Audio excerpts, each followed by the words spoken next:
Today we're looking at two villains. One is so focused on, well, his home and where he comes from that he's willing to throw everything away. The other couldn't care less about anything at all other than himself. So today, we'll be seeing if the contrast between these two characters is not just in their ideology, but also in their physical stats. Today, let's see who wins between General Ironwood or the Homelander. So, for Homelander, general stuff, y'all know it. Homelander can take a massive explosion of a chemical plant right in his face, and that clocks in at around 289 tons of TNT. Now, for speed, he's quite impressive. So, he's able to intercept explosions, and that was calced anywhere between Mach 10 and Mach 18. However, it is important that he has also said he can go to space, so it is possible to say he can, fly completely out of the atmosphere, which would, give him a different speed scaling.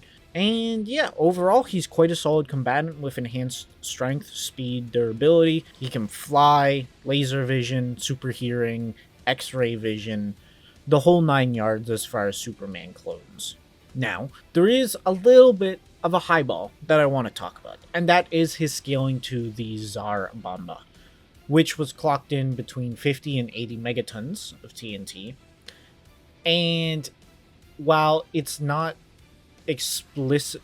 directly shown that he would be able to tank it from statements in the show of him being able to survive any weapon on Earth, he should be able to take it if you're using a theoretical highballed version of Homelander. Staying on this train of highball, well, his laser eyes are lasers, so he should be FTL in combat speed because other characters are able to block the laser vision, meaning that in this theoretical highball, he would be around 80 megatons of TNT and FTL combat speed. Now, moving in to the leader of Atlas, we have James Ironwood. So, Ironwood is one of the best huntsmen on Remnant, and he should be able to compete with all sorts of opponents, such as maidens, and in this instance, he would be comparable to a maiden raven, who is able to conjure up a storm. Now, this was a casual raven, so we should at least scale to that somewhat, meaning that it should put him at around 18 kilotons of TNT. Now, moving into speed, and RWBY characters are very consistent when it comes to being FTL, with some of the lower end calculations being around 83% the speed of light, to even getting up to 4 times the speed of light. However, for consistency's sake, the most consistent calc is maybe between 1, 2, and 3 times the speed of light. So I will be using a calc that put it at 2.73 times.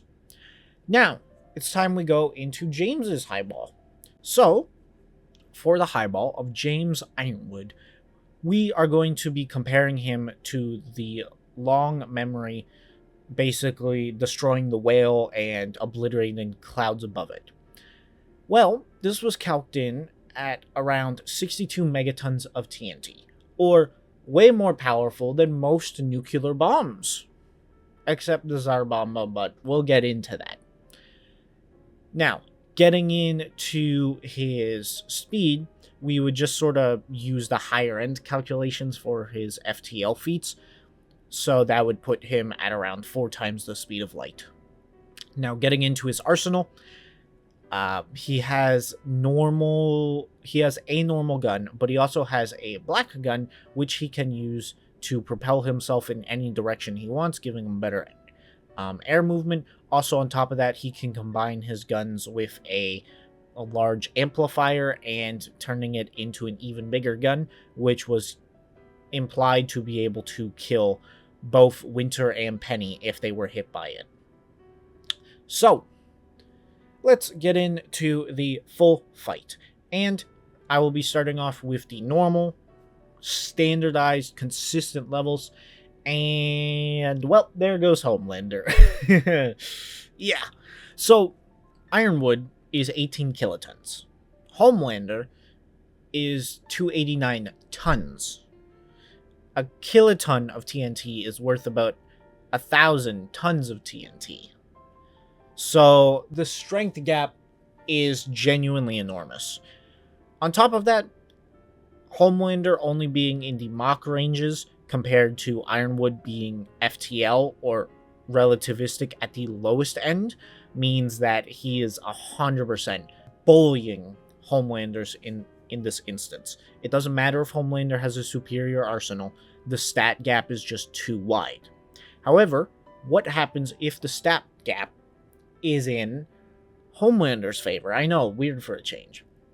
But that is when we use the highballed version. So, Homelander in this instance would be, well, 80 megatons, and Ironwood would only be 62. However, Ironwood would be at least 4 times faster than light compared to Homelander just being the speed of light. So, what does that mean? Well, that means this comes down to more factors than just getting blitzed in one shot. This comes down to intelligence, versatility, and adaptability. So, while Homelander has the strength and the versatility, Ironwood is no slouch. He's able to reposition himself with his gun at any point in time and amplify his attack potency with the amplifier I was talking about beforehand. So, does that mean he can now overcome the fact that he is slightly weaker than Homelander? And I believe he would. Not only does he have many more years of genuine combat experience, but he also is a much more sound fighter. And while he does clearly get emotional, he is able to focus on one goal and keep propelling himself forward in an instance of that goal. So if he were to view Homelander as a significant enough threat that he needed to be taken out, he would be able to not only continue fighting until Homelander dies, but push through any damage that Homelander could inflict on him.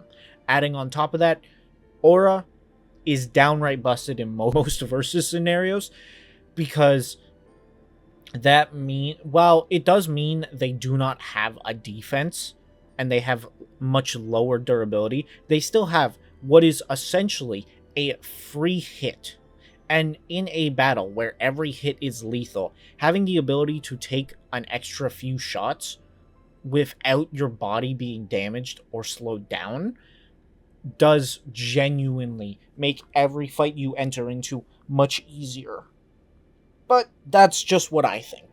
I would like to know if you guys think that there's some weird Homelander planetary state or something of the sort. I would genuinely find it hilarious if you could bring that up, so that would be funny. And I think you guys should do it. But yeah, I hope you guys enjoyed the video. I have literally never seen anyone bring up this matchup ever. So, you know, being unique, being awesome. Would it really hurt you guys if, you know, you gave me a subscription? But no, aside from me begging for subs, I would genuinely appreciate it. It's free. It helps out my channel. And with the kind of backing that I would get from a subscription, it allows me to continue doing this and hopefully continually bring you guys content that you like. So, without further ado, I've had a pleasant time talking to you all about this matchup. And I must say, Ironwood vs. Homelander is actually pretty close. Thanks for watching.